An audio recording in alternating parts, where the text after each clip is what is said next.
Subscribe for more videos. Thank you very much. Thank you, everybody. Nice to see you. We have a lot of interesting things to talk about, and we have some very specific things. So we'll take our time. We have plenty of time. I think you have plenty of time. I hope you like the weather. It's very nice. Nice place. Nice location. And I do thank you for being here. And we don't have very much heat. So I'd say it's perfect weather for this. The rain is not imminent based on the fact that there are no clouds.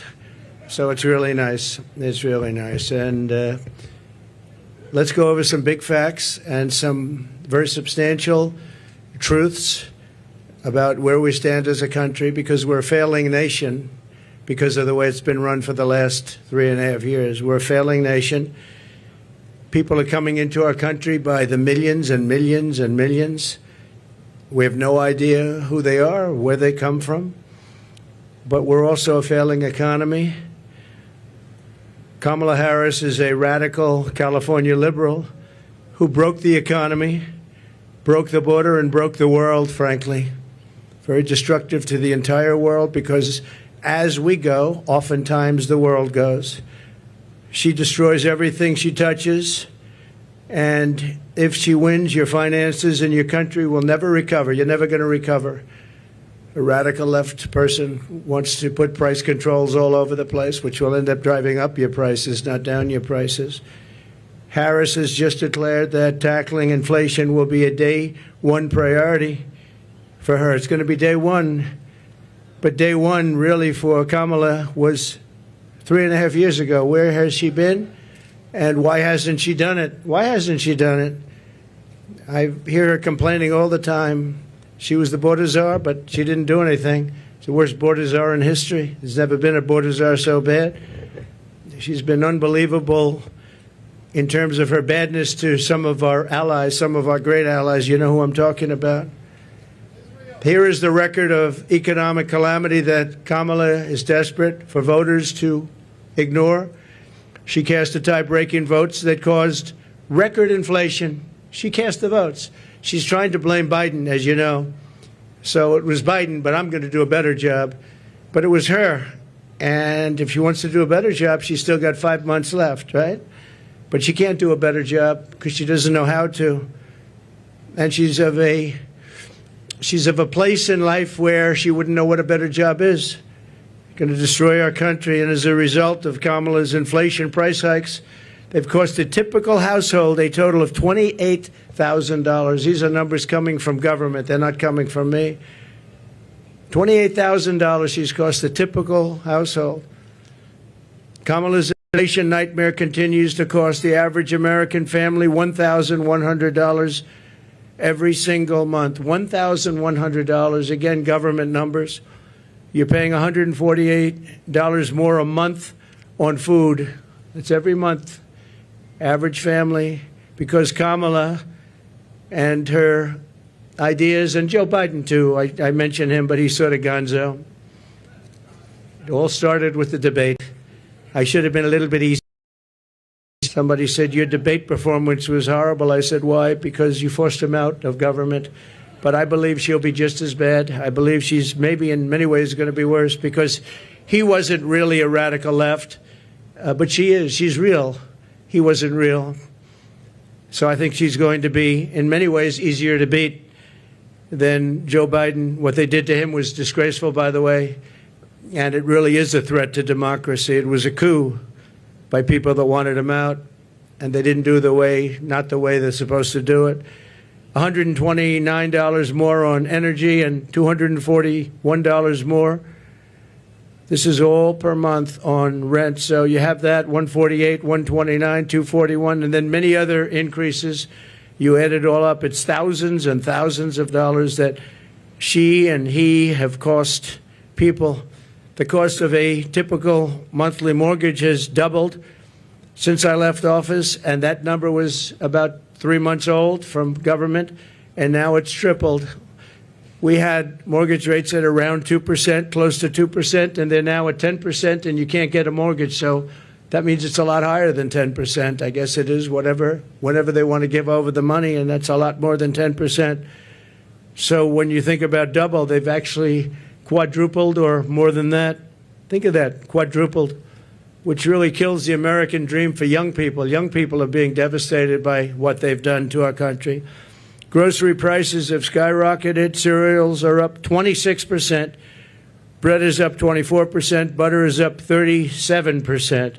Baby formula is up 30%. Flour is up 38%. And eggs are up 46%. And many items are up at much higher rates than that. Now Kamala is reportedly proposing communist price controls. She wants price controls. And if they worked, I'd go along with it too, but they don't work. They actually have the exact opposite impact and effect. But it leads to food shortages, rationing, hunger, dramatically more inflation. Their Inflation Reduction Act, by the way, was a disaster. It's what caused the inflation. Their Inflation Reduction Act was a con job. They actually admitted that it wasn't really for inflation that they did it. They don't know why they did it, but they named it the Inflation Reduction Act, which was a very nice name. Got approved based on that. Unfortunately, people didn't understand it. I understood it. I said that's going to cause tremendous inflation, and it did, among other things like energy. She's running on the Maduro plan. We call it the Maduro plan, like something straight out of Venezuela or the Soviet Union. This announcement is an admission that her economic policies have totally failed and caused really a catastrophe for our country, and beyond that, a catastrophe in the world. A little bit unrelated, but not totally unrelated. We have wars breaking out in the Middle East. We have the horrible war going on with Ukraine and Russia. All these things would have never happened if I was president, would have never, ever happened, and they didn't happen. Since Harris took office, car insurance is up 55%, and they just announced it's going to be substantially higher than that within the next week. They expect big increases in car insurance. It's out of control, and insurance generally. Thanks to Kamala's war on American energy, electricity prices are up 32%. Gasoline prices are up 50% and going higher. Meanwhile, real incomes are down by over $2,000 a year, so the incomes for people are down $2,000 on average a year, government numbers. The typical American has seen a 4% pay cut under Kamala and Biden. Crooked Joe Biden. Credit card debt has exploded by 50% under Harris to a record high. It's now at a record high. It's never been anywhere close. Since March, and by the way, people are going to have to start paying that, and it's not going to be a pretty sight for the next period of time. It could be a substantial time. Since March of 2022, the average middle-class household has lost $33,000 in wealth. How about that? $33,000. That's average. In July alone, 350,000 people were added to the unemployment rolls. It's a lot of people. 350,000 people added to the unemployment rolls. And think of that. That's in 1 month. That's in July. Virtually 100% of the net job creation in the last year has gone to migrants. You know that? Most of the job creation has gone to migrants. In fact, I've heard that substantially more than beyond the number of 100%. It's a much higher number than that, but the government hasn't caught up with that yet. But virtually right now, as of the time they did this, virtually 100% of the net job creation in the last year has gone to migrants. Harris gave work permits and Social Security numbers to more than 3 million illegal immigrants to steal jobs from Americans. So think of that. And, you know, they're having a lot of problems with Social Security. I'm going to be the one to save Social Security, but they're having a lot of problems with Social Security because under their system of putting all of these people into it, it's going to blow up and fail. If she's elected, Social Security will fail. It'll be a blow-up like you've never seen before. It'll be a bankruptcy of the entire system, probably the nation itself. You don't have to imagine what a Kamala Harris presidency would be because you're living through that nightmare right now, and it is a nightmare. It's a nightmare. And you're going to stop inflation, but we're going to have a crash, and we're going to have a crash like a 1929 crash if she gets in. You saw a gentleman yesterday who got up, one of the top analysts in the world, frankly, and said that if Trump isn't elected, he predicts, and he's predicting you have a stock market crash like 1929. He also said the only time and the only reason the stock market has gone up, even though it had some bad moments recently, but I think we'll take a substantial lead. You saw the polls come out today. We're leading in most of the polls, but you'll have I have a lot of friends over there. That's nice. I don't think they're reporters, however, are they? This was supposed to be for reporters. Thank you very much.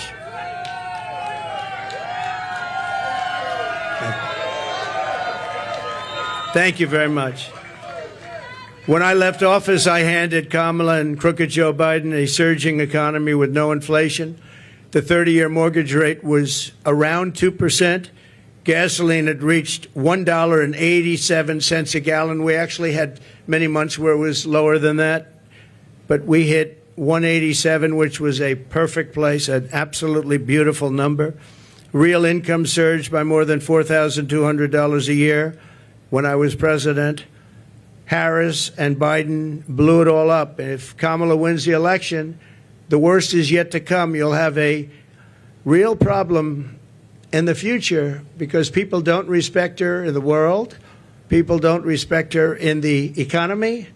Economists are laughing. They can't even believe this is happening to our country. And she wants to change a free enterprise type country into a communist type country. That's what she knows. She's considered far more radical than Bernie Sanders. That's all you have to know, far more radical.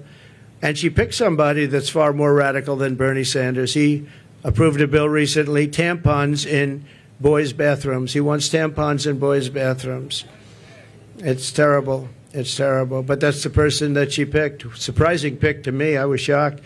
He's also got one of the worst run states. Many people are leaving the state, sixth most. And from her state, she destroyed, as the Attorney General, she destroyed California along with Gavin Newsom. And San Francisco, you know, was a great city 15 years ago. Now it's considered almost unlivable. You can't live there. And what they've done to that great state with the beautiful weather like this weather, they have this weather all the time. And they have the ocean, they have the sun, they have everything good. But what they've done to it is a shame, and she's going to do the same thing to our country. It was the policies. They had a recent article, and I didn't know this, but you're allowed to rob a store as long as it's not more than $950. Has everyone ever heard of that? You can rob a store, and you have these thieves going into stores with calculators calculating how much it is. Because if it's less than $950, they can rob it and not get charged. That was her that did that. Harris is campaigning on the largest tax increase in American history, including ending the Trump tax cuts, one of the largest tax cuts ever in our country's history, and working with families, a gigantic capital gains tax hike they want, and a new wealth confiscation tax. It's called wealth confiscation tax, which isn't going to make all of her supporters, you know, she's got some supporters that are wealthy people because they're stupid people, but they're wealthy people. She said that a 70 to 80% tax rate is, quote, a bold idea that should be discussed and studied. 70 to 80%. She co-sponsored legislation to abolish very popular private health insurance, which 150 Americans rely on, dumping everyone onto inferior socialist government-run healthcare systems with rationing and deadly wait times while massively raising your taxes. She wants to take away your private health care. There are many people in this country who spend a lot of money on private health care. It's the best health care in the world, by the way. But they want to do it. They worked hard to make money, and they want to do it. Under her, you're not going to have private health care plans anymore. And you can be a wealthy person or a middle-income person, and you want to spend on a really good plan, better than a government plan could be, far better. And you're not going to be allowed. You're all going to be thrown into a communist system. It's a communist system. You're going to be thrown into a system where everybody gets health care. You wait for your doctor like 10 months, 12 months, 11 months. You got to see some of these plans how they work in other countries. It's disgraceful. So private health care is gone. She wants it out. Now, she could change on that, and she might change on that. She's changed on everything, but I said, why are you changing? I actually was asking somebody that knows her, why is she changing? She had these policies and ideas for years and years and years, and very solid on them. All you have to do is go back and look at your tapes, which many have been discarded because they don't want, discarded by the fake news, because they don't want people to see what she said just a year ago and 2 years ago. I've never seen anything like it. Even my statement on waiters, waitresses, caddies, a lot of great people, people that drive cars, no tax on tips. All of a sudden, out of the blue, she comes out. That was months ago I said that. And she came out and she said, no tax on tips. She could have at least said, you know, President Trump had some great ideas, but one of the ideas was no tax on tips. I think it would have been nice, and people would have accepted that. But she just came out like it was hers, and she never had her. In fact, just the opposite. The IRS is all set up to really go after people that make tips. And they passed legislation and signed executive orders making it really hard on waiters, waitresses, and that was very recently. That was just before I made the proposal. They were really going after people. So they're lying when they say that, you know, this is what they want to do, because their legislation, which everyone knows, and their executive orders were extremely tough. They also put 88,000 new IRS agents in that can go and harass everybody. She wants to close dozens of existing power plants, causing rollbacks of power in our country. You're going to have brownouts, blackouts, the likes of which you've never seen, and plunging millions and millions of people into poverty. That's going to put them into poverty, and they're not going to have heat. They're not going to have air conditioning. She wants to close dozens of existing power plants. Now, maybe she'll change that, too. But she's got a lot to change. Almost everything she's ever said, she's got to change. Nobody's ever seen, and that's why we're here. Nobody's ever seen anything like it. She wants to abolish coal, oil, and natural gas, 84% of U.S. energy supply. And it's the coal and the natural gas, clean coal, I call it, and oil, natural gas that create electricity. And by the way, I'm a big fan of electricity. If we're going to go with the AI, if we're going to do that, I don't know if you know, but we need twice the amount of electricity currently supplied for everything to the entire United States of America. So to be competitive on AI, I was talking to Elon Musk. We had a great discussion the other night. I agree. And he said a big problem is getting the approvals to create all of that energy, all of that electricity, specifically electricity, and you're going to need that for other forms of modern business too. And I'll get it done, but other people aren't going to get it done. They're not going to be able to get it done. As border czar, and she was the border czar. She was, I don't know if she was proudly called border czar, but that's what Crooked Joe Biden called her. She's the border czar. Everybody said it. And then about 2 weeks ago, she didn't want to be called the border czar anymore. She said, oh, I was never the border czar. It doesn't matter. She was the person responsible for the border, and she never went there. She went to a certain location once, but I would have gone there and taken my family to dinner there. That was not a place that is going to the border, a place with no problem. As border czar, she allowed 20 million people, and I believe it's higher than that. People say 13, 14, 12, 10. But now they're all up to around 12, 13, 14. They have no idea, because you have millions and millions of what they call gotaways, the gotaways. Gotaways are people that pour into our country. We have no idea who they are. That's the worst of all. But she allowed at least 20 million people to invade our country, and she wants to give them all citizenship and free government health care and let them raid Medicare and Social Security, which will, again, she will destroy Medicare. She will destroy Social Security. And frankly, there's nothing she can do about it once this happens. There's nothing she can do about it. She called for abolishing ICE. These are great patriots who are tough, tougher than anybody in this audience. Some of those people, I know them over there. Some of those men and a couple of the women, to be honest. They're tough as hell, but they don't want to fight MS-13. I've seen it. They go in. Long Island has had a lot. We got them out. But now they're coming back because of weak policy. And because of things that she wants to do, like defund the police. You know, she wants to defund the police. Now, She has since said, no, I don't want to do that anymore. The one thing I see with politicians, they always go back to where they were. She wanted to defund the police, and she wanted to abolish ICE. I was going to say, though, these ICE people are incredible patriots. They're tough as hell, and they go into a pack of MS-13 gang members, the toughest in the world, probably the toughest gangs in the world. They come from different parts of South America, and they want to come in and in Long Island, not too recently, but recently, they carved up with a knife two beautiful 16-year-old girls who were walking to school. And the reason they used a knife instead of shooting them was very simple, because it's more painful. They wanted to watch them agonize. And these are animals, and we have to get them out of our country, or we have to put them in jail because we don't want them back. Sometimes you have to put them in jail because their country doesn't want them back. They'll send them back the way they do. Just so you know, I know all of the people that we're dealing with as the heads of countries. And they're very smart. They're very streetwise. And what they're doing is they're taking all of their criminals, and they haven't brought all of them yet. They brought a lot of them, though. But they'll bring all of them. I'm shocked it's taken so long. If I were in their country, it would have gone a lot faster. I will tell you that I would have gotten that, too. And they're bringing them into the United States. They're taking their drug dealers and their rapists, murderers, and every criminal, bringing them into the United States. And their crime rates are way down.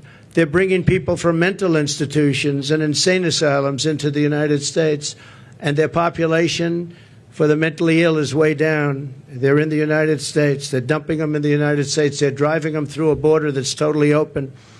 We stopped them. We didn't let it happen.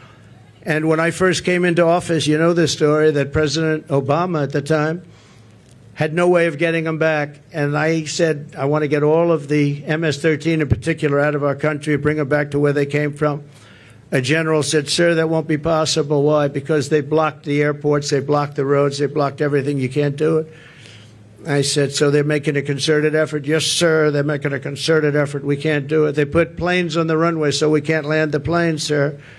And the same thing with the roads. They block up the roads. So if we have buses coming in, they block up the roads. They're totally blocked, and they're terrible. It's been that way for years, sir, all the way back to Bush. It's been that way for years. And I said, well, how much do we pay them in terms of economic development and aid? Sir, we pay them $750 million. I said, that's okay. Call them immediately and tell them we're not paying them anymore. And the following morning, I got a call from the three main culprits. Sir, I'd like to speak to you because I don't understand what the problem is. I said, well, you've sent us gang members, and they send them. Remember that. They send them. They said, you send us gang members, you send us killers, and you send us drug dealers, and you send us horrible people, and when we want to bring them back to your country, you won't accept them. And that's under President Obama and all the way through. And therefore, you're in default. You are in total default of the money that we send you. And we're not going to send you the money anymore. You're not getting any of the $750 million and more. We're not giving you any. You are delinquent. You are delinquent in what you've done. And you're not getting, sir, please, can we talk? I said, yeah, we can talk. What? We would absolutely love to have MS-13 sent back to our country. We think they're wonderful people. They're not wonderful people. They're wonderful killers. But they changed their tune totally. When I said they weren't going to get the money, I don't know why these people don't do it.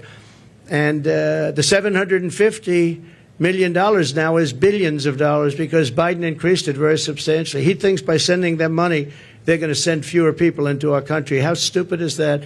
So they're giving them $2.5–3 billion. The 750. Not only did he give it, I didn't even pay after they made the call because I said, you know, you've treated us badly for so many years. We're not going to pay you it anyway. But now they're giving them billions of dollars, billions, much more than when I took over. It was 750. Now they're giving them billions. But they said, there must be an understanding, sir. We would love to take them back. And I said, well, you're going to get them back. And we started bringing them back by the thousands out of Long Island, out of Michigan, out of Ohio, by the thousands. And she compared ICE agents, these brave people, to the KKK. She said, the ICE people, the ICE agents, I compare them to the KKK. Well, they don't really, because, you know, when you go into like Long Island, like Ohio, like Michigan, we had a lot of them, and you see these men, in most cases, men, the agents, get out of a van and walk into, they call it a pack. It's a pack, not like a political pack, slightly different, even nastier, hard to believe, right? But they would go into a pack of these killers, and all you do, I've seen it so many times, all you do is see fists and feet and hands and fighting. And 2 minutes later, they stand up and they walk out. They have them by the feet. They walk them out, or they drag them out, mostly drag them out, put them in paddy wagons, and they bring them back to their country. They take them back to the country, and the country is open arms now, open arms. And it's an amazing thing. For her to say KKK is very unfair, but she doesn't know. She doesn't want to know. She's a very strong communist lean. She wants to end detention of illegal alien migrants, releasing vicious monsters into our communities to rape, maim, and murder our population.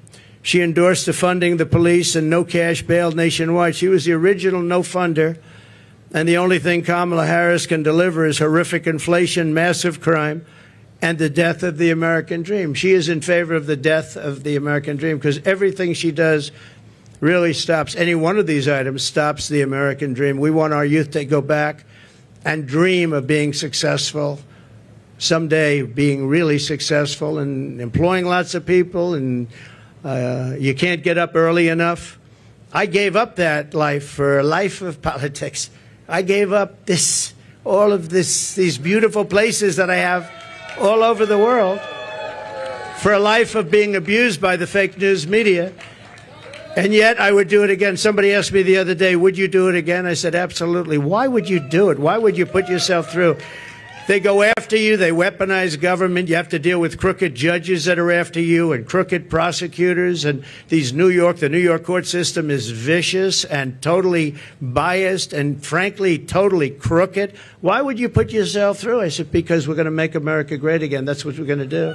And it's very important.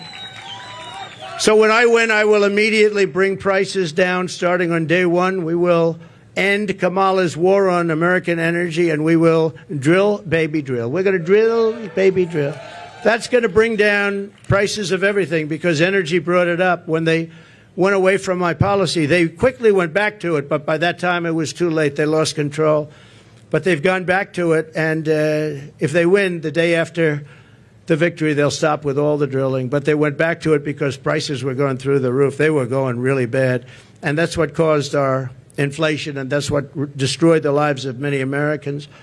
We're going to reduce energy and electricity prices. I will, by at least half within a 12-month period. We'll be able to reduce prices between regulation and having a tremendous supply, which we have. I always say we have more liquid gold under our feet, more than any other nation anywhere in the world, including Saudi Arabia and including Russia. We're going to terminate the Green New Scam. It's called the Green New Deal. It's a scam. And rescind all unspent funds. We're going to rescind that and pay off debt. And we're going to reduce debt. We took almost $10 trillion for nonsense, for absolute nonsense. We'll do bridges. We'll do roads. We'll do things that we need. But we're not going to be spending it or wasting it stupidly and have China laugh at us. I remember when just a short while ago, Kerry goes, hops in his private plane, flies to China to talk about the energy prices and the energy situation in China with President Xi, who I know very well. Had a very good relationship until COVID came in, but that was a fence too far. But we had a great relationship, and Kerry would go up there, and he'd leave so happy. But they don't do anything. They just talk. They said, "Oh yeah, we're going to do that. Oh, as soon as we get to it." In the meantime, they're building a coal plant every week, but now I hear it's 2 coal plants a week, and we're dying for energy. We don't have energy, and they're getting set for the AI because they're going to create so much electricity, and we're not going to be able to do it. But you'll get to do it if I have it, because that's an emergency. We have to be able to compete with China and other countries that are able to create new energy if they want to, and they're going to want to, and they do want to. but they're building at least one coal plant a week. Germany, as you know, went a little bit like us, and that was the end of Angela because their whole economy crashed. And their new government is building coal plants all over the place. They're building brand new coal plants, nuclear plants, and other things because Germany was going to fail. So why are we following these countries that tried it and failed? And they're smart countries. They tried it, they failed. Why are we doing this? Why aren't we creating great energy plants, great sources of energy, instead of playing this game with wind that is ruining everything, killing all your birds, destroying the fields, all these gorgeous fields. You got windmills all over the place, and you have birds. You want to see a bird cemetery? Just go under a windmill. You see thousands of birds dead. The bald eagle, if you kill an eagle, they put you in jail for years. And yet these windmills knock them out like nothing, and nothing happens to the people. Now, it's a green scam. It's a shame. Look, I'm all for clean energy. I want clean water. I want clean air. But you can't destroy your country over it. You just can't do that. We want to stop wasteful spending and big government special interest giveaways. You have giveaways. You have some of these people that are giving. Look, they're not giving millions and millions of dollars to politicians because they like their policy. They're giving it because they made deals. They're going to take over lots of different things in our country. They're going to build windmills as an example. They're going to build big solar fields that take up half the desert. Massive solar fields, and I'm a big fan of solar, but it can't fire our plants. It's not going to fire our plants. Fire up those plants. We got to get them going, and the only thing that can do that is fossil fuel right now. And the only thing that can make electricity, which we all want, is right now fossil fuel and nuclear. And nuclear has its place, a very big place in our country, very big place. China is going with nuclear. France has been going with nuclear for many years. We want to end the Biden-Harris electrical vehicle mandate. We have to get rid of the electric vehicle mandate. And look, Elon endorsed me strongly, most powerful endorsement. He said it 3 or 4 times the other night during our little chat.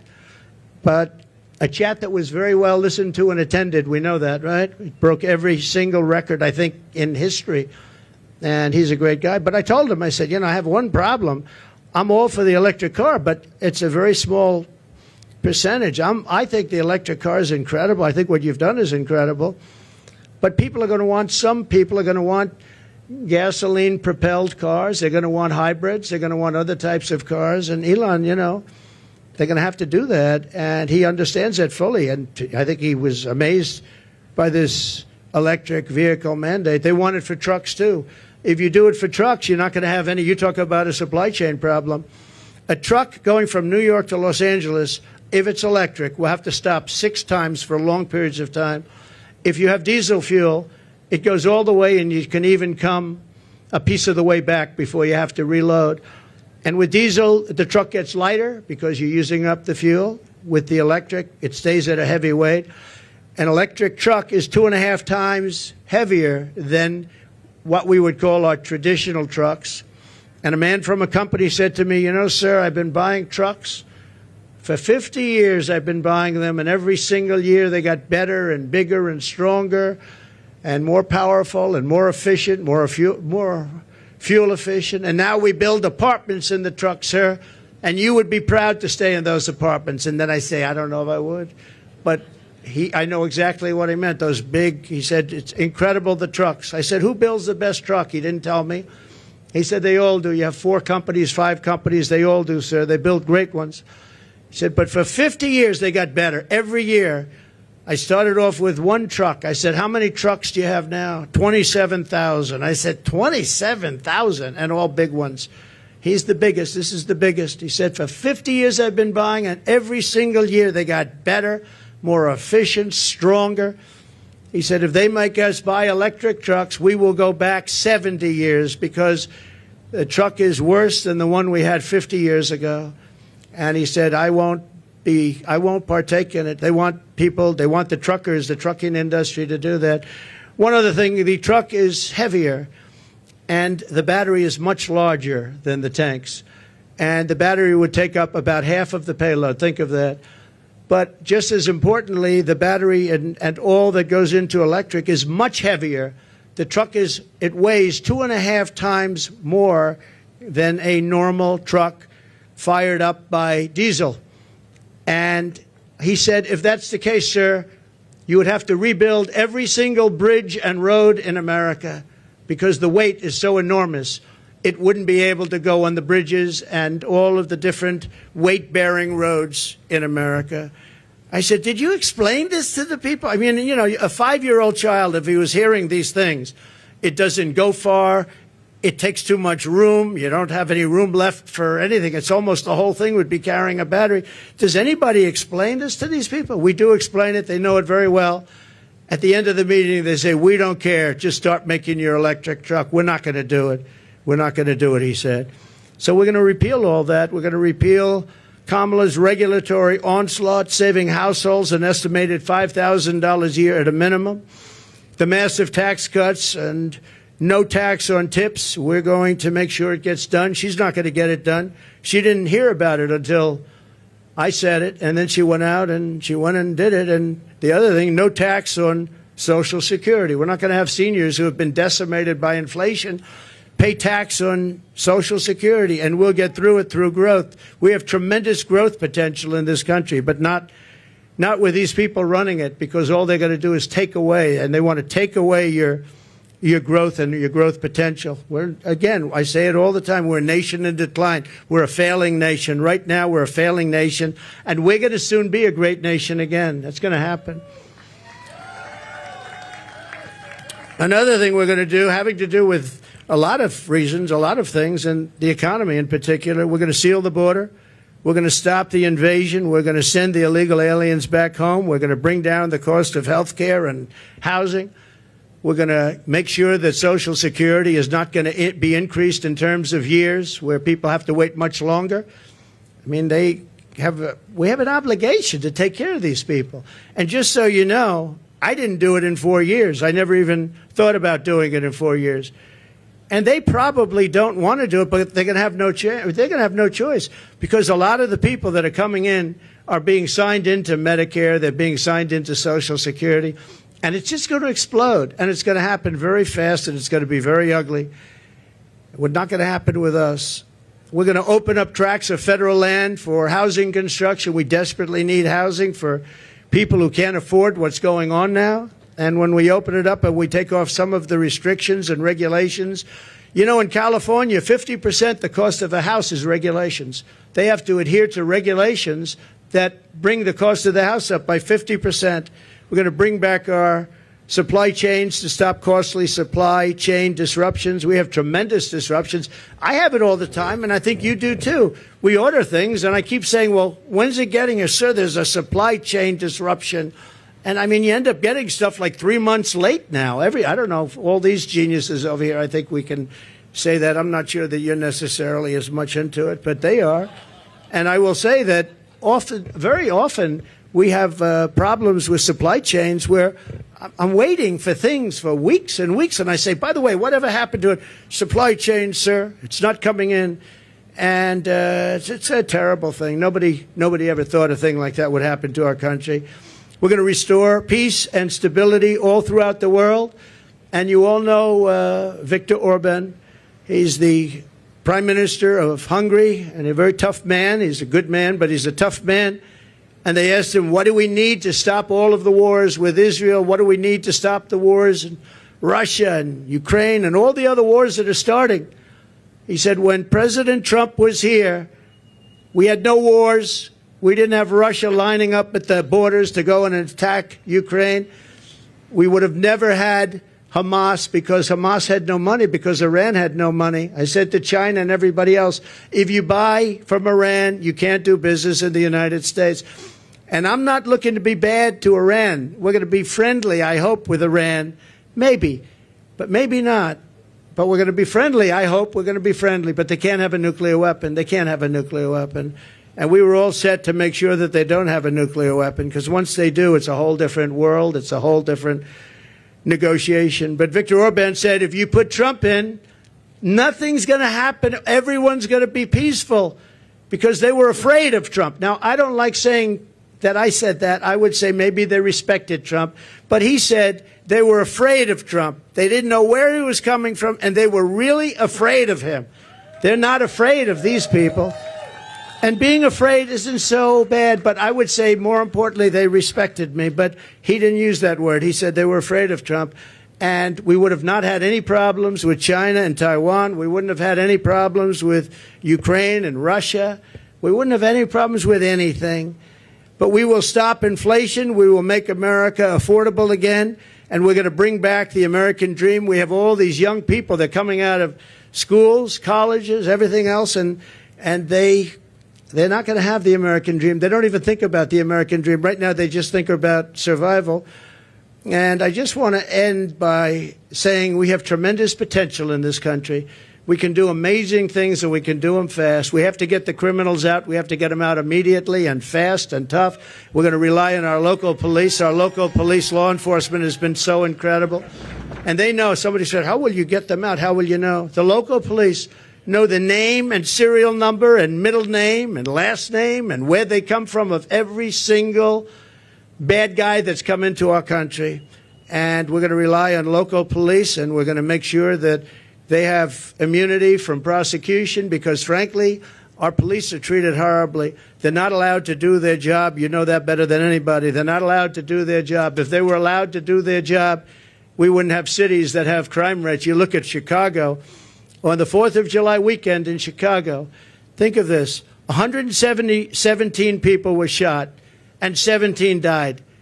Afghanistan isn't anything like that. And speaking of Afghanistan, the single most embarrassing day in the history of our country. And yesterday I saw they gave $85 billion worth of brand new military equipment that I rebuilt the military. So this was equipment that to a large extent I bought, but brand new. And they had a parade yesterday, a beautiful parade. We were going to get out with dignity and strength. We were there for 21 years. And we were going to keep Bagram because it's 1 hour away. Bagram is this massive Air Force base that I visited. It's a massive base. And we were going to keep it because it's 1 hour, not because of Afghanistan, but because it's 1 hour away from where China makes its nuclear weapons. And they were showing it off yesterday, but the fact is that China now controls Bagram. China, can you imagine that? And we left. We were going to stay there. We were going to keep it. We were going to get out with dignity, strength. We were going to take our soldiers out last, not first. We took our soldiers out first. I dealt with Abdul, and he's still the leader. Strong man, smart man. But he understood that if he did anything, because we were losing a lot of people to the snipers, and under Obama, it was terrible. It was brutal. They'd be walking around and just get shot, and that was the end of them. Our people, and other people too, civilians. And I let him know that if you do that, we're going to hit you so hard like you've never been hit before. But why, he said, do you send me a picture of my home? Why? Why do you send me a picture of my home? I said, you'll have to figure that one out later. But I said, we're going to have to hit you people so hard like we've never hit anybody. And he understood. And he said, yes, Your Excellency, I understand. He called me Your Excellency. I wonder if he calls that to Biden. I doubt it, right? But he understood that, and he respected us. And for 18 months, not one American soldier was killed. Not one. And then I left because of an election where I got millions of more votes than we did in 2016. We got millions of more, from 10 to 12 million votes more. Think of that. No president has ever gone with that kind of an election uptick. Usually a president will get less. President Obama got less, much less, his second time, but he won. But he got much less. We got 10 to 12 million votes more, and that's not including other votes that we could talk about at another day. But this is their votes, 10 to 12 million more. And we left, and that's when all the problems started. We didn't have these problems. We would have never had a problem with Abdul. We would have never had a problem with anybody, frankly. And I'd have to say, you're looking at things behind me. They did a nice job. Wow, I haven't gotten to see. That's good. I don't like the tags very much. Look at that, up 46% eggs. Wow, up 65% Wow, school lunch is up 65%. How can a family afford that? But look at this over here. What a nice job. I think I'm going to take some of them back to my cottage and have a lot of fun. Like the Cheerios. I haven't seen Cheerios in a long time. I'm going to take them back with me. Bacon is through the roof. They're all through the roof. The milk, everything is bad. And we're going to straighten it out. We're going to bring prices way down. And we'll get it done fast. And with her, it's just talk. She's a radical left San Francisco person who destroyed the place. And I don't know. It's hard to believe that she can even be in the discussion. They had a group of 12 people that she was considering, and they put her name in there, and they marked them, who were the best and who were the worst. And she was actually rated the worst of the 12. They had 12 plus her, 13 people. And they rated her the worst. Now, 6 weeks ago, she was considered to be a failed vice president and a failed administration, a disaster. And now all of these people are talking about her like she's Margaret Thatcher, liberal version. She's not smart. I don't believe she loves our country. And we cannot have our country destroyed, because once that happens, it'll never be able to come back. Okay? If you'd like, we can ask a few. Mr. President, it's been reported that you recently spoke with Prime Minister Netanyahu, maybe as recently as yesterday. Can you clarify when the last time was you talked to him, and what advice, if any, you're giving him about a ceasefire, about ending the war? The last time I saw him was at Mar-a-Lago, and he came with his wife and a large group of people. And we had a very good relationship with him and with Israel. Again, this would never have happened. October 7th would have never happened, would have never, ever happened. And he asked for the meeting. We had the meeting. It was about 2 hours, 2.5 hours long. And I expect I might be talking to him, but I haven't since then. No. Did you encourage him not to take a ceasefire deal? Did you give him any advice about ending the war? Him. No, he knows what he's doing. I did encourage him to get this over with. You want to get it over with. It has to get over with fast. But have victory, get your victory, and get it over with. It has to stop. The killing has to stop. Yes, please. Mr. President. Thank you, President Trump.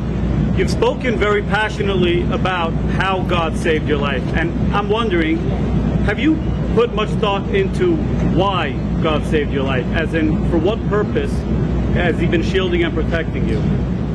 So, I don't know if you heard the question. You've spoken about God saving your life. That I've spoken passionately about it. And something happened, because that was a miracle. I never looked that way. The audience was massive, and it was in front of me. I never have that particular graph. That was a graph on, as you all know now, that it's very, I think everyone knows it very well, but it showed the great numbers on illegal immigration. It was the lowest point we've ever had. And it was one that I use less than 20% of the time. It's always at the end of the speech, not at the beginning of the speech. And it's always on the left side, not the right side. And yet, for some reason, I called it. It's not on a teleprompter. I do things largely without a teleprompter, frankly, because it's hard to hold an audience if you're going to go for an hour and a half or 2 hours reading a script. And I just talked about it, and I moved to my right, turned sharply to my right, ping. And if I didn't do that, I'm not here with you. So, yeah, God has something to do with it. It's a miracle, and God had something to do with it. And maybe it's we want to save the world. This world is going down. This world is going down. So it could be. But I believe that. I believe that my sons are very good shooters. They're like scratch golfers, better, relatively speaking, with shooters, great shooters. And Eric and Don both told me from 130 yards. I said, well, that's pretty far away, isn't it? They said, no, that's like a 1-foot putt with, weapons like the one being used. Plus, he was a good shooter. This guy was a good shooter. He went to the range and shot a lot, and he was supposed to be a pretty good shooter. They said a bad shooter would hit the target almost 100% of the time. So something happened. And I have to say the Secret Service sniper did an amazing job. He had 5 seconds to find the target and hit the target, and he hit the target within, think of this, 5 seconds. And he was much further away because he was over here, and this other person was over there.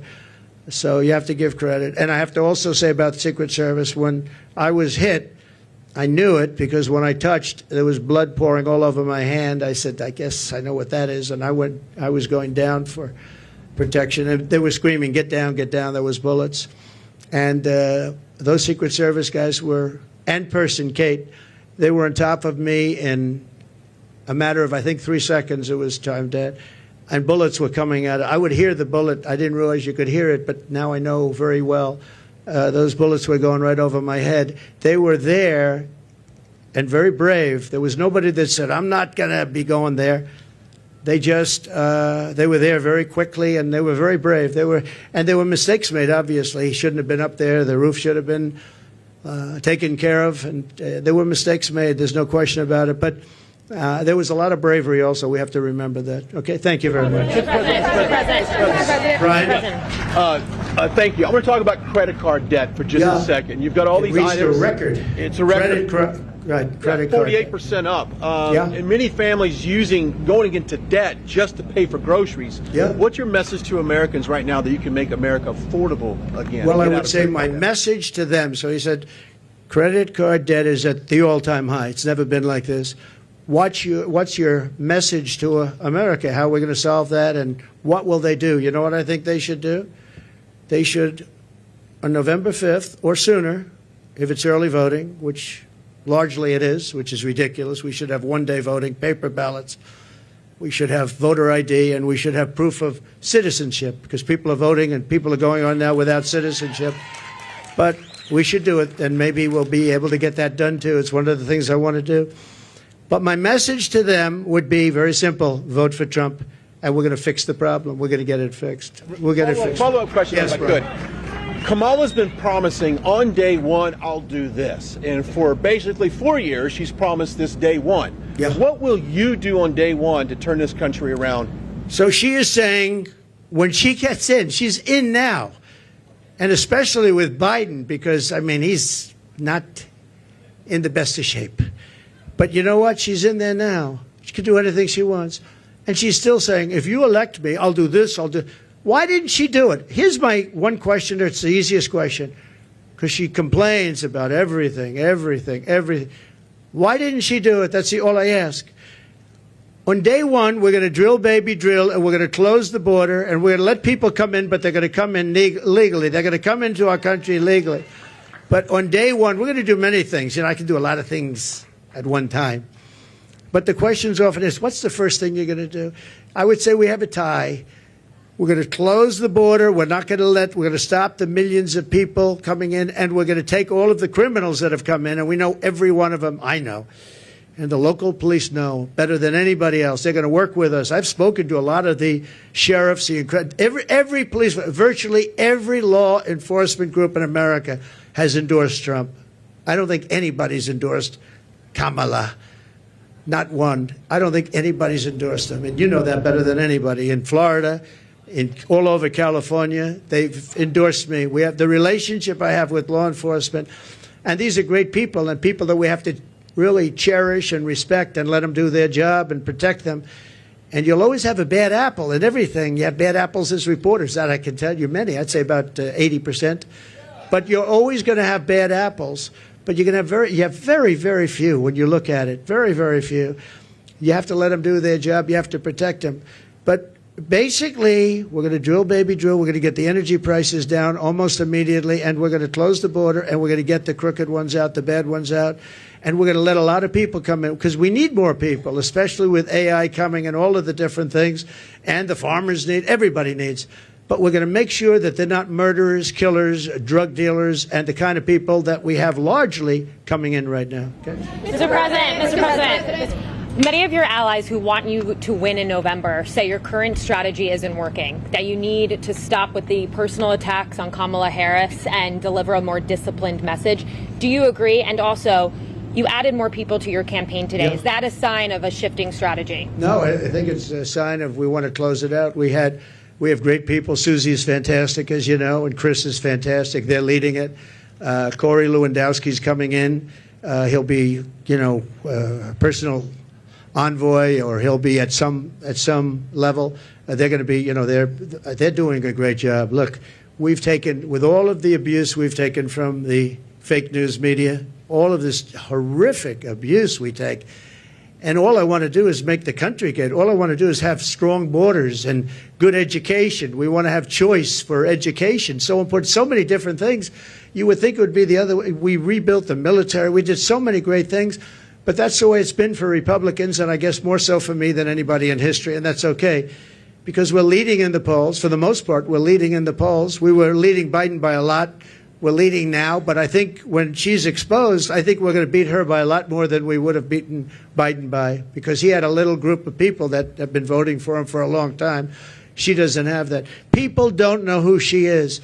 As far as the personal attacks, her because of what she's done to the country. I'm very angry at her that she'd weaponized the justice system against me and other people. Very angry at her. I think I'm entitled to personal attacks. I don't have a lot of respect for her. I don't have a lot of respect for her intelligence, and I think she'll be a terrible president. And I think it's very important that we win. And whether the personal attacks are good, bad, I mean, she certainly attacks me personally. She actually called me weird. He's weird.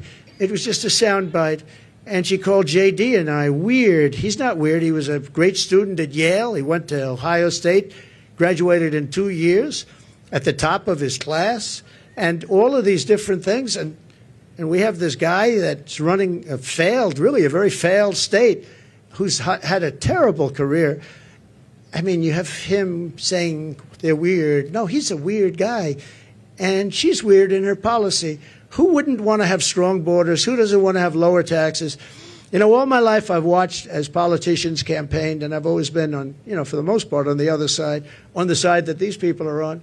And they always talked about, we're going to reduce taxes. This is the only campaign I've ever heard where they're saying, we're going to increase your taxes. And then people say they're going to vote for him? I don't know. So I don't think so. I don't think people know who she is yet. Because really people didn't know. You can ask the man on the street. I saw it on one of the shows today. They asked the man on the street, what's the last name of Kamala? Nobody knew. It's Harris. Nobody knew the last name. I don't even use it because nobody knows who I'm talking about. People don't know who she is. She's a radical left socialist. But beyond that, I mean, she's way beyond socialism, who's going to destroy our country. And when they find out, I think you're going to see something. But right now, even not knowing her, and with all of like the cover of Time magazine, they didn't put a picture. They got a great artist to do it. What was that all about? What was that all about? The whole thing is crazy. I just want to win for the country. Some people say, oh, why don't you be nice? But they're not nice to me. They want to put me in prison, just so you understand. They tell me I should be nice. They want to put me in prison. It's never happened before in the history of our country. I did nothing wrong. I have crooked judges. I have crooked prosecutors. And they're all Democrats, all Democrat areas, other than in Florida, where you had a brilliant judge who ruled in my favor. I won the case, the documents case, won it in its entirety. And Jack Smith, deranged Jack Smith, suffered a defeat. But in New York City, everything's clubhouse, everything. I know it very well. I grew up there. I know it very well. And we have a very crooked system. And it's one of the reasons that New York is dying. Nobody wants to come in. No companies want to come in because the courtroom system is so corrupt, both at a federal level and at a state level and a city level. And they put you into an area where you have 3% Republican vote. It's all a rigged deal, just like Fani, F-A-N-I, Fani, with her boyfriend, and I think that's been discredited too. They've been discredited. But think of it. They don't want me to be a little bit nasty. They want to put me in prison. They want to put me. It's never happened before in the history of our country. It's happened in third world countries, but it's never happened here. And they're in danger because you create a precedent for doing that. And once that happens, that's a really bad thing. In the years before, and I've said this a few times, not too much, but with Hillary, she was subpoenaed by Congress to give everything she's got, and she burned it, she acid washed it, bleach bit they call it. She totally scrubbed it, and then they broke everything with hammers, with fire, they burned it. And then she said, I don't have anything. Well, it turned out that she had a lot to give. And everybody said, lock her up, lock her up. And I used to go, easy, just easy, easy. Then we won.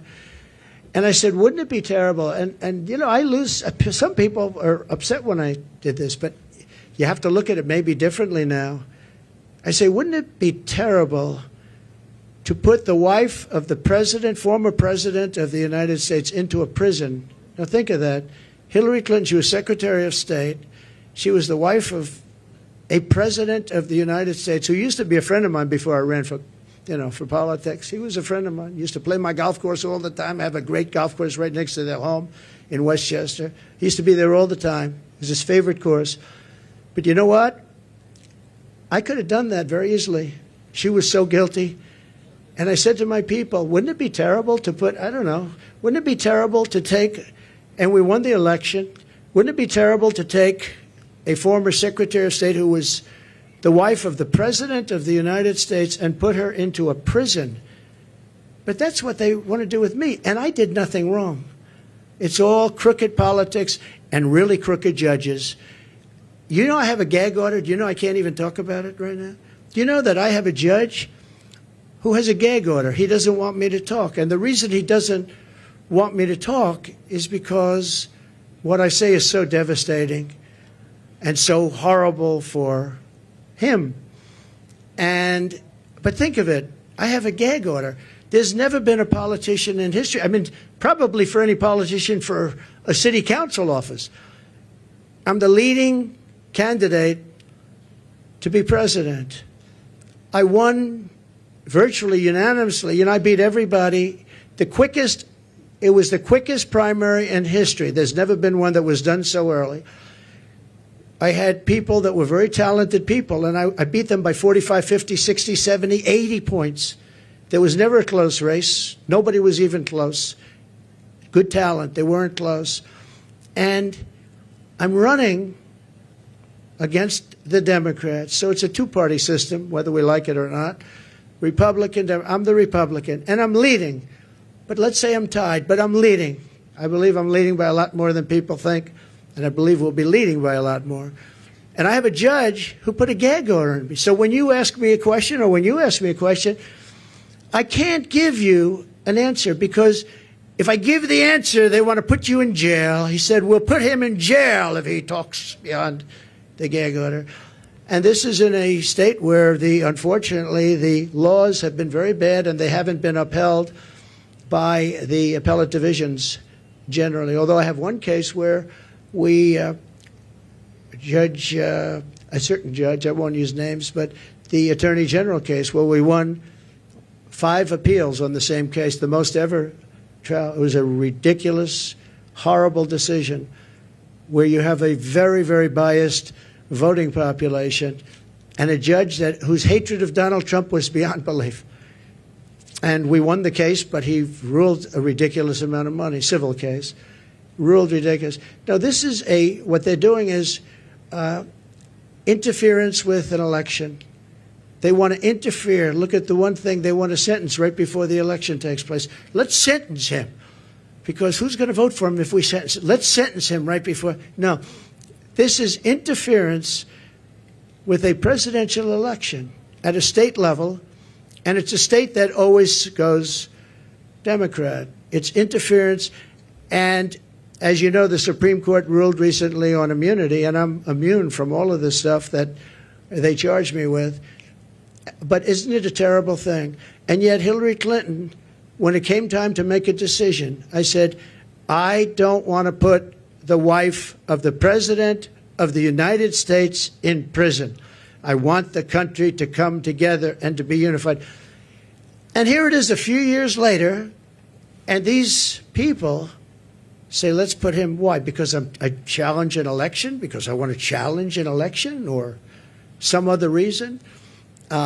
It's a really disgraceful thing. It's a shame. And it's a very dangerous thing for both parties, because once they start that ball rolling, once they started rolling, that's a nasty ball. Yes, please. Please. 2 quick questions here. Nikki Haley told our Brett Baier that Republicans need to stop whining about Kamala Harris, focus on courting those independents, those suburban women, the moderates out there. What do you think of that strategy, and would you consider having Nikki Haley on the campaign trail with you? Sure. I think that we've done very well. I think that we're hitting a nerve. I think this is a different kind of a race. All we have to do is define our opponent as being a communist or a socialist or somebody that's going to destroy our country. You know, I fought Nikki very hard. I beat her in her own state by legendary numbers.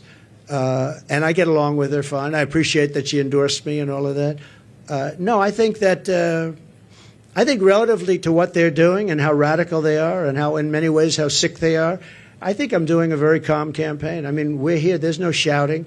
Now, you'll say he ranted and raved, and not you, but some of you will say he ranted and raved. I didn't rant and rave. I'm a very calm person, believe it or not. If I wasn't, I probably wouldn't be around anymore, you know, probably wouldn't be around. But no, I think I appreciate her advice.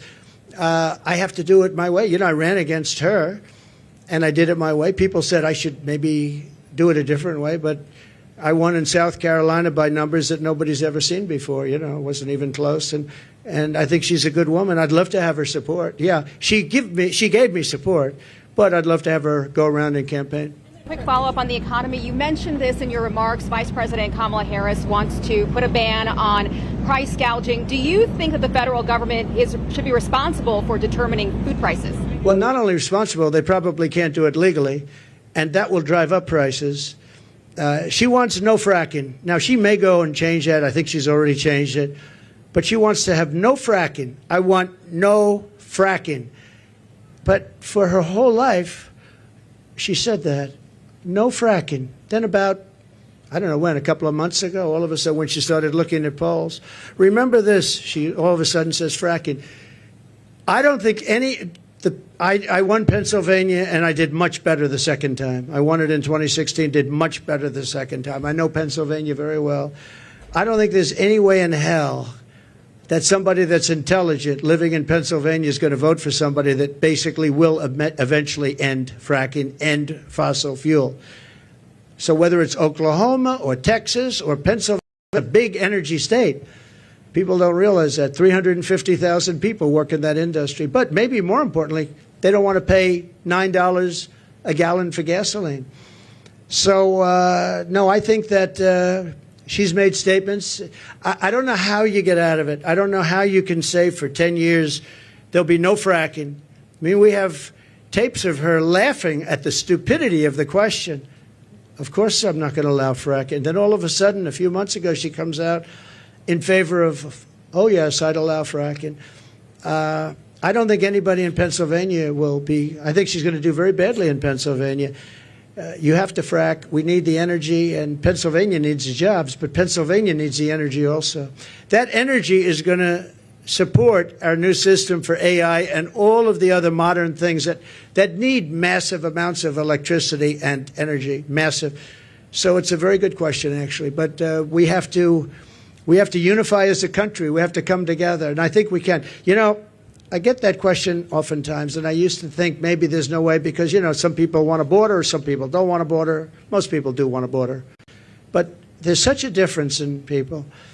But just before COVID coming out, so 3 years, we went a long period of time, and we had an economy going the likes of which no country had ever seen before. I think you would agree. There's never been anything like it. And people were coming together. People were calling me I would call them radical left. But I would say very liberal people, very progressive people. They came to me. We would like to get together. In fact, we worked out criminal justice reform. I was the only one that could have done that. I won criminal justice reform, and I got that for black leaders that came to see me. Criminal justice reform. Obama couldn't do it. Biden wouldn't even try. But nobody could do it. I got that done. And I got conservative votes to get it done. They needed at least 5 very conservative votes. It was very hard to do. I got that done. Our country was coming together. And, you know, I can tell you the story of criminal justice reform. When you do that, that means that's a big step. But I was seeing people that were not seeable, that I wouldn't want to see them and they wouldn't want to see me. And all of a sudden, I was having lunch with people that, if I told you who they were, you wouldn't even believe it. Our country was coming together. Success was bringing our country together. And it can be done. Success will bring our country together again. It can be done. It was an amazing phenomenon. And I used to say, I don't know, it's awfully tough to get it together. I've never seen anything like it. Like, for instance, me getting criminal justice reform done. And I did that with Democrats and some very conservative Republicans who said it's very unfair where people are staying in jail for 35, 40 years, and today they wouldn't even be charged with a crime for what they did. And we got it done, and I was very proud of it. But our country was coming together. The black population had the best numbers they've ever had on jobs, on income, on everything. The Hispanic population had the best numbers. Asian population, men, women, young people with diplomas from the best schools, Harvard, MIT, the Wharton School of Finance, they're all coming together. And everybody was happy. And young people without a high school diploma, the best MIT students and people without a diploma were all working. They were making more money than they've ever made. There wasn't one group that wasn't doing better than it was the year before, 2 years before, or 10 years before. It was the best our country had ever done, and we were leapfrogging China. China didn't have a chance. I took in hundreds of billions of dollars in tariffs from China. Hundreds of billions of dollars. No president ever took in 10 cents. And what happened was an amazing thing. We had a great, successful country, and our country was unifying. It was the first time anyone's seen it, but our country was unifying. From some of the polling out there, I know you're saying that you're leading in some polling, but there is other polling out there. A Fox News poll out just yesterday has you up by just 1 point. How do you break away? 1 or 2 points, yeah. And Fox News has always been my worst poll, believe it or not. And even Fox News had me up by 1 or 2 points yesterday. Came out, I think, 2 points, 1 point. I also think, I tend to poll low. In some cases, really low. In 2016, I was polling low because people didn't want to say who they're voting for. I don't know if that's supposed to be a good thing or a bad thing, but it is what it is. And we did very well in 2016, and we did much better in 2020, much better, but bad things happened. Through COVID, very bad things happened, so we're not happy about that. Yes, I've seen you around a little bit, so go ahead, please. Mr. President, thank you for doing Thank you very much. Thank you. So you talked about how COVID from China was a fence too far. What's your plan for holding China accountable if you get reelected? Well, I want to get along with China.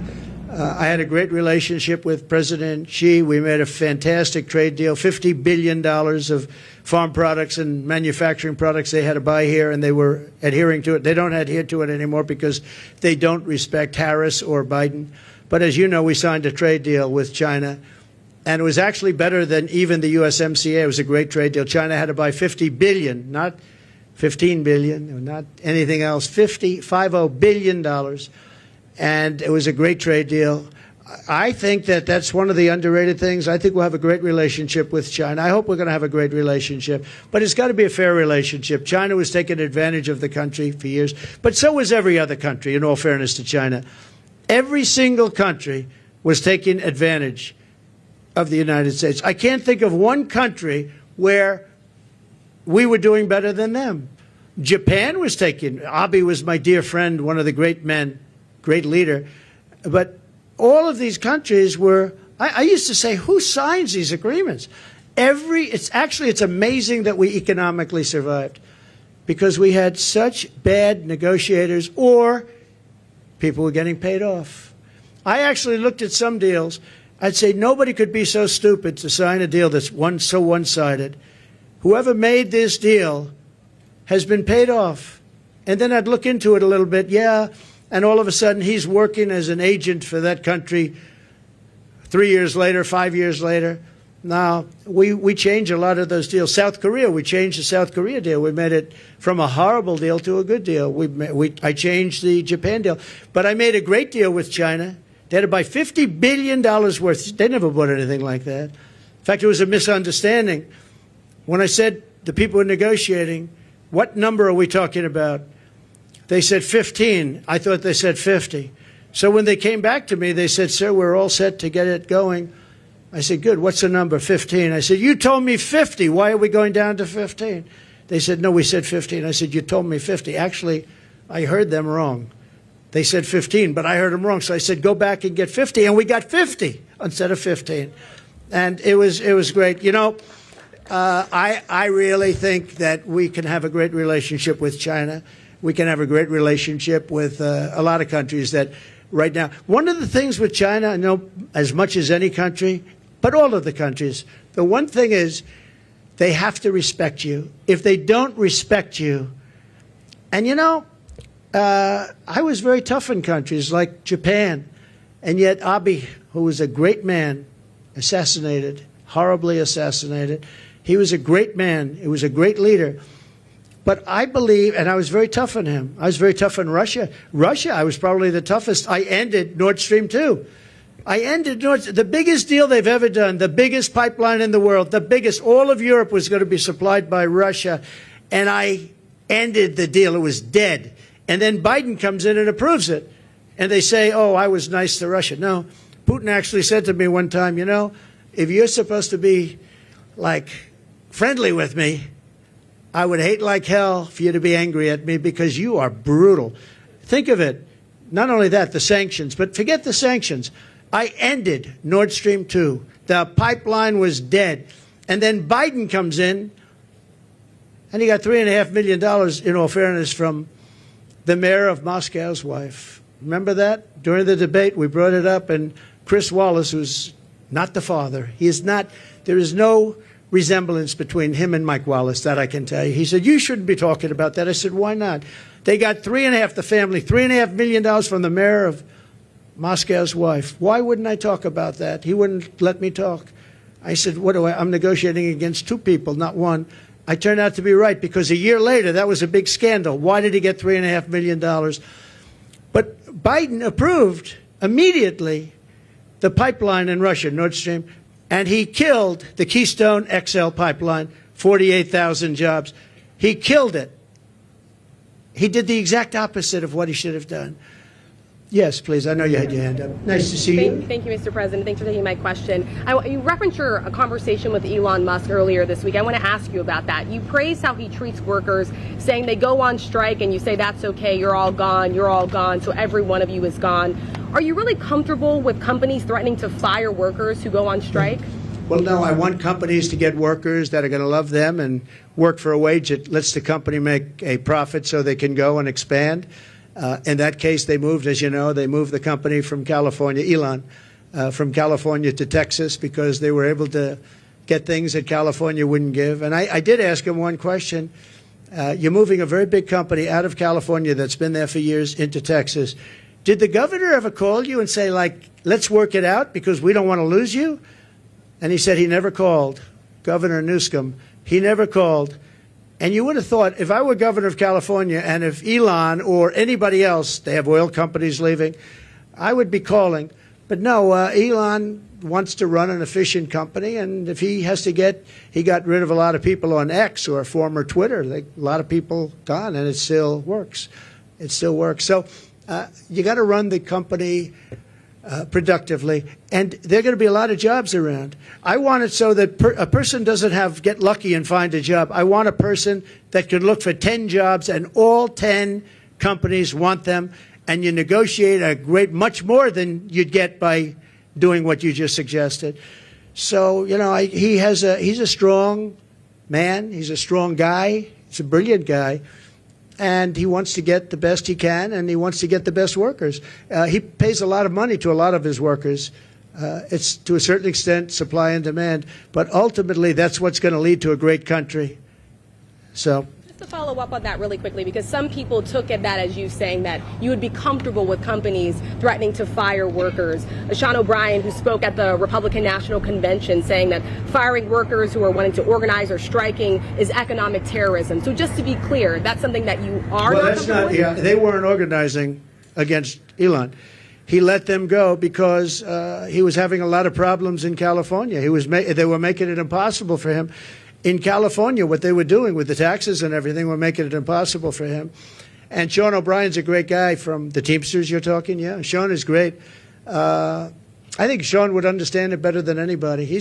Don't forget, the unions are really threatened by what's coming in, by these millions and millions of people coming in. Sean O'Brien understands that. The black population is absolutely threatened. The Hispanic population is absolutely threatened. Because these people are coming in, they're going to take their jobs. They're going to make it very, very hard. What's happened in our country is very dangerous, very bad thing. Just one more on the economy, sir, because Governor Tim Walz is out on the campaign trail today, and he's been saying that he believes that you want things to get worse so that you can campaign on it, that you're rooting for failure. What's your Just the response to that? opposite. I wish I didn't have to do this. If our country were run by Democrats and it was run beautifully, where we were really being productive and everything else, I would have never done this. I wouldn't have done it if I thought I couldn't have won. I think I can win. I think I can win easily. Once they're exposed for what they are, which is, radical left lunatics, and that's what they are. They're going to ruin.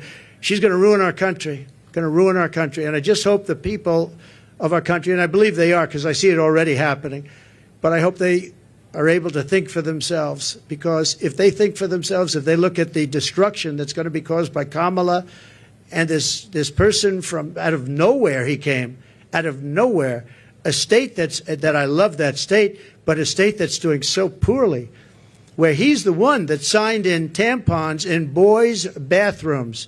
He signed a bill that boys' bathrooms, all boys' bathrooms in Minnesota will have tampons. And what's going on? What's wrong with us? What's wrong with us as a country?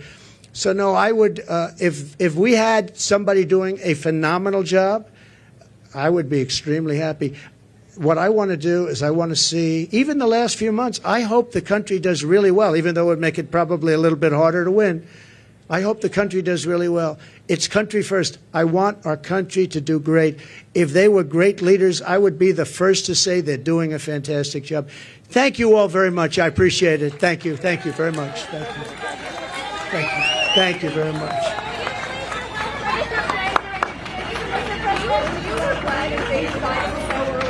In this race? What? Do you regret debating President Biden so early on in the race? Do I regret debating Biden? So it was his request. He said we should get the debates on early, and I was willing. Don't forget, I got CNN, I got Jake Tapper and Dana Bash. They're not Trump people. They wanted to have a debate where their mics are turned off when the other person's answering the question. They gave me every single thing that I couldn't approve, and I said, yeah, I'll do it. So they got the debate on their terms. They got the network that they dreamt of. But that was really his decision. I had to decide whether or not I felt I wanted to debate him. And I think they didn't want to debate, but I agreed to every single thing. It was a debate where they said, we'll give him something that it'll be impossible for him to accept, and I accepted all the terms, other than when they had us sitting down at a desk, and I said, I think that makes us look bad. I don't want to sit down. Let's stand up. And they agreed to that. Other than that, we gave them CNN, we gave them Dana, and we gave them Jake. And by the way, I have to say, Jake Tapper and Dana Bash were unbelievably straight and honest, and I give them a lot of credit for that. A lot of people were saying you couldn't have a fair debate. I think we have that with ABC. I have some people at ABC that don't like me too much. I find it to be about the worst. George Slobodopoulos. I have a lot of people at ABC that I find it to be actually the most unfair of all the networks, and they want to do it on ABC. Whatever, I don't mind. The question that you're asking, though, about whether or not the debate should have happened would have been a better question to ask of Joe Biden, because had he not done the debate, he would still be running for president and people would be hiding him, just like they're hiding her right now. They're hiding her no different than him, because I believe she's grossly incompetent, and I don't think that when people hear what she has to say, they're going to buy it. Thank you all very much. Thank you.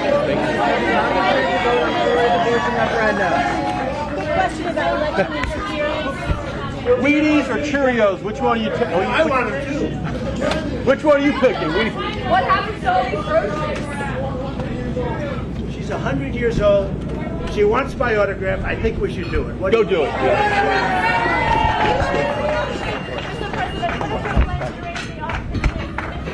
Follow him if you can. Follow. I think it's going to be a disaster. I think it's going to be a mess. President Trump. Subscribe for more videos.